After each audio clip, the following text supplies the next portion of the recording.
Viewers, সর্বপ্রথমে একটি ব্রাউজারে গিয়ে লিখুন NID। যে কোনো একটি ব্রাউজার চালু করলেই হবে। গুগল সার্চ বারে NID লিখলে এরকম একটা ইন্টারফেস আপনাদের সামনে চলে আসবে। সেখান থেকে ক্লিক করুন NID।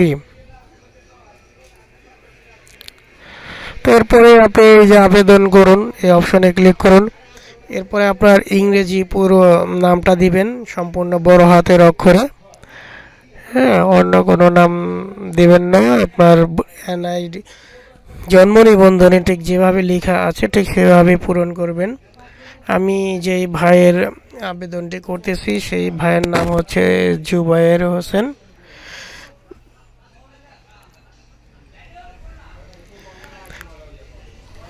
তো সুন্দর করে নিখুঁতভাবে আপনি জুবায়ের হোসেন ফরহাদ লিখবো আমি, আপনি আপনার নামটা এখানে লিখবেন।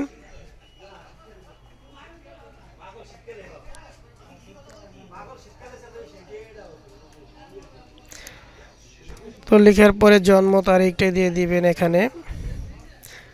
তবে একটা জিনিস বলে রাখছি যে আপনি কিন্তু নির্ভুলভাবে নামটা লিখবেন ঠিক যেভাবে আপনার জন্ম নিবন্ধনে আছে।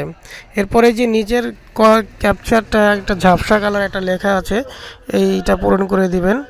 পূরণ করে দিয়ে আস্তে বহালে ক্লিক করবেন। বহালে ক্লিক করার সাথে সাথে আপনার এই একটা ইন্টারফেস আসবে যেখানে মোবাইল নাম্বার দিবেন। মোবাইল নাম্বার দেওয়ার শেষ হয়ে গেলে পরবর্তীতে ক্লিক করলে আপনি এরকম একটা ইন্টারফেস চলে আসবে আপনাদের সামনে, প্রোফাইল। এরপরে আবেদন করতে প্রোফাইলে চলে যান, বিস্তারিত প্রোফাইল। সেখান থেকে এডিট অপশনে ক্লিক করুন।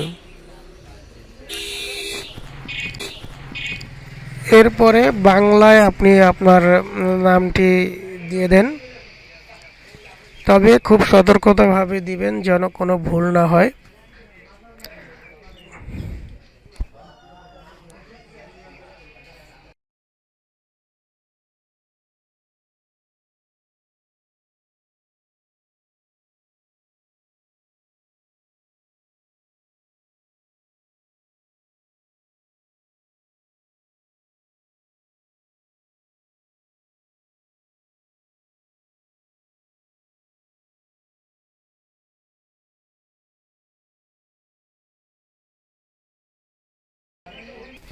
নামটি দেওয়া শেষ হয়ে গেলে পরবর্তী লিঙ্গটি সিলেক্ট করবেন, নারী পুরুষ।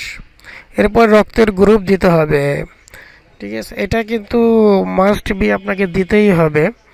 তো আমার এই ভাইটা একটু বাইরে গেছে, এর জন্য তার রক্তের গ্রুপটা আমার জানা নেই, এর জন্য একটু ওইটা হাইটে রাখি। আমি জন্ম নিবন্ধন নাম্বারটা দিয়ে দিই। তবে এই যে রেড চিহ্নিত তারকা যেগুলো আছে আপনার লাল স্টার দেওয়া, এগুলো কিন্তু আপনাকে অবশ্যই দিতে হবে, এগুলো না দিলে হবে না। রক্তের গ্রুপ অবশ্যই দিয়ে দিবেন।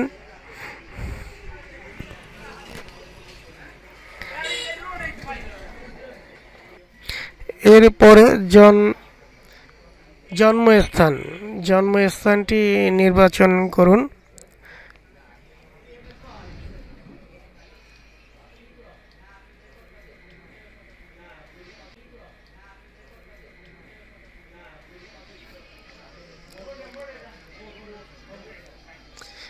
জাতীয়তা বাংলাদেশে অটোমেটিকলি সেট হয়ে যাবে। এরপরে আপনার পিতার তথ্য, যে নিবন্ধন করতেছে তার পিতার নাম এখানে বাংলায় দিবেন। তার পাশেই লেখা আছে ইংলিশ, আপনারা বাংলা এবং ইংলিশ দুটোই দিবেন। ভোটার আইডি কার্ডে যেভাবে আছে আপনার বাবার নাম ঠিক সেভাবেই লিখবেন।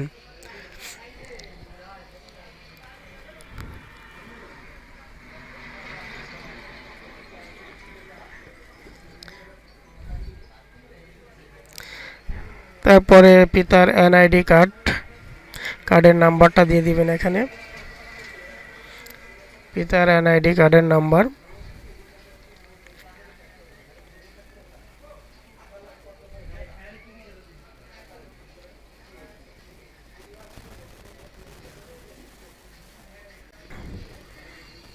পিতার নাম ইংলিশে দিতে হবে,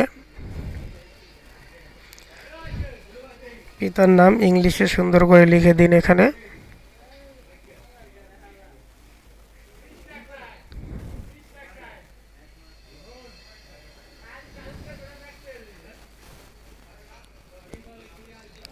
তবে নামের বানানে যেন ভুল না হয়, বারবার বলছি, এটাই খুব। এখানে পিতার ভোটার নম্বর যদি জানা থাকে দিয়ে দিবেন, এটা কম্পালসারি না। এবং যদি মৃত থাকে তাহলে মৃত্যু সনটা এখানে সিলেক্ট করে দিবেন। এরপরে মাতার তথ্য দিবেন নির্ভুলভাবে, মাতার নাম যেভাবে লেখা আছে বাংলায় ঠিক সেভাবেই দিবেন। তবে যেখানে বাংলা লেখা আছে সেখানে বাংলায় লিখবেন, যেখানে ইংলিশ লেখা আছে সেখানে ইংলিশে লিখবেন।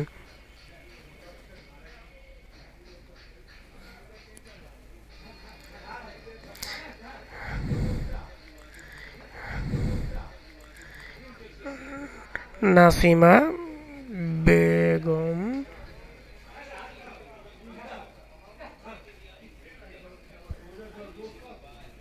এরপরে মাতার NID কার্ডের নাম্বারটি এখানে পেশ করি।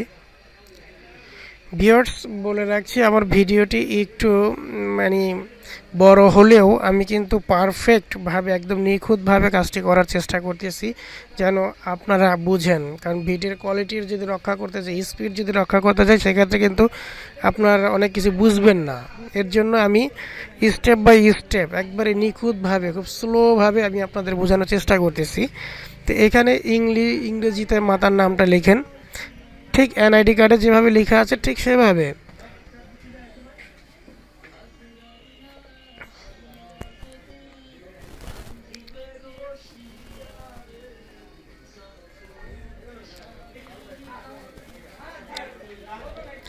এরপরে বড় ভাই অথবা বোনের তথ্য এটা দিলেও পারেন, না দিলেও পারেন, এটা তেমন কম্পালসারি না।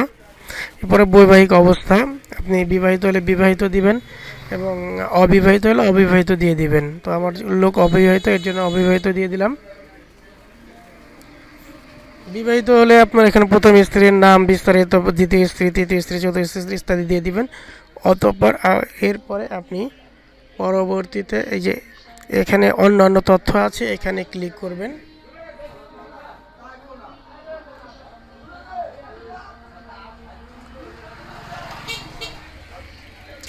অন্যান্য তথ্য, এখানে শিক্ষাগত যোগ্যতা বাংলায় লিখবেন।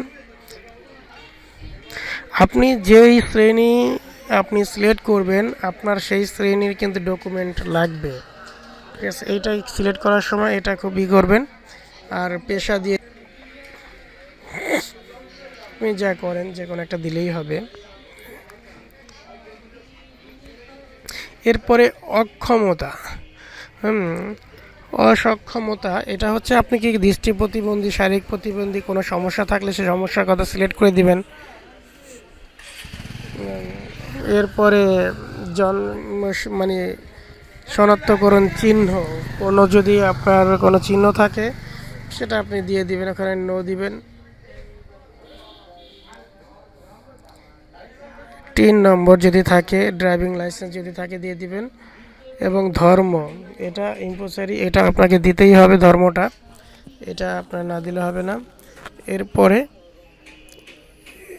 পরবর্তীতে আপনি যে ঠিকানাতে ক্লিক করেন, এখানে আপনার জায়গাটা খালি রাখতে হবে, এখানে নোটও কিছু দেওয়া লাগবে না, জায়গাটা খালি রেখে দিবেন। আমি নো লিখেছি, এর জন্য এখানে এটা কালি দিয়ে চিহ্নিত করেছে তারা। তো পরবর্তীতে যাবেন।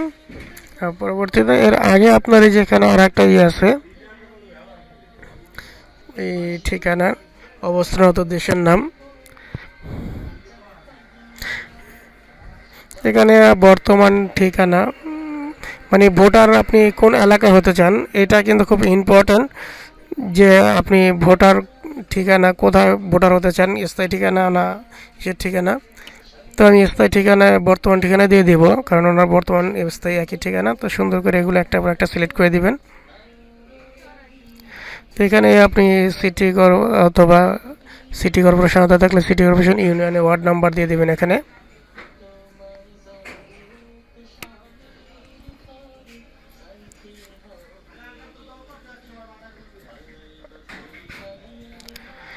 এখানে মহল্লা বা মৌজা যেটা বলেন আপনারা, এখানে ইউনিয়নের ওয়ার্ড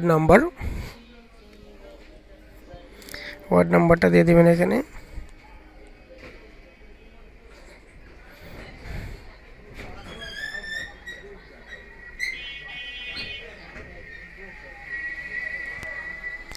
এরপরে গ্রাম বা রাস্তা, আপনার গ্রামের মানে রাস্তা যে বাড়িতে আপনার বাড়ি যেখানে বাড়ি সেখানের কোনো উল্লেখযোগ্য রাস্তার নাম থাকলে রাস্তার নামটা দিয়ে দিবেন, আর নয়তো গ্রামের নাম দিয়ে দিবেন।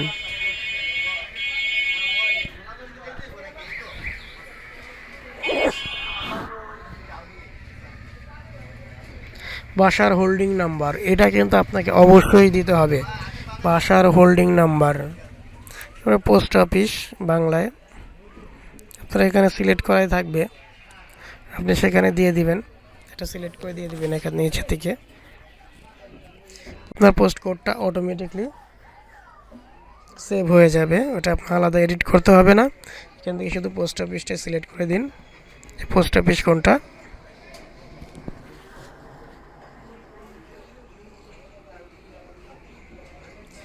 বাসার হোল্ডিং নাম্বার আপনার এখানে সম্ভবত বাংলায় দিতে হবে।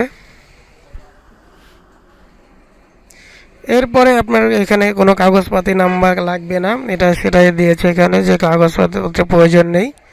তো এরপরে আপনি পরবর্তীতে ক্লিক করুন।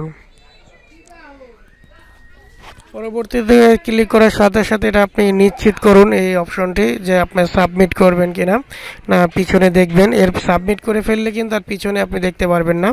সব কিছু ঠিক আছে কি না যাচাই করে সাবমিট করে দিন।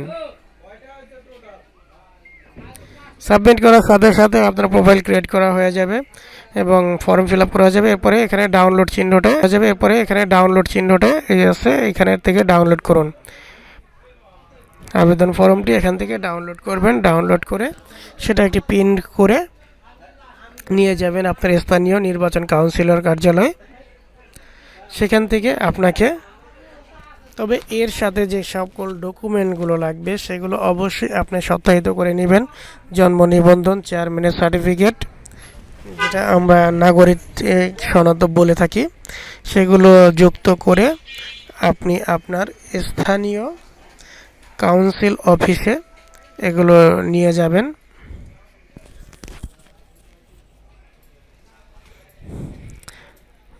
তো ভিউয়ার্স, এই আর কি আবেদন প্রক্রিয়া। আমি যতটুকু সম্ভব ভালোভাবে দেওয়ার জন্য চেষ্টা করলাম। তবে ভিডিওটি যদি আপনার উপকারে আসে প্লিজ এটা কমেন্টস করে জানাবেন। যেহেতু আমি নতুন একজন ইউটিউবার, এর জন্য আমার অনেক ভুল ত্রুটি হতে পারে, এবং সবচেয়ে বড় কথা আমি যেখান থেকে ভিডিও তৈরি করি এটা একটি থ্যাংক ইউ।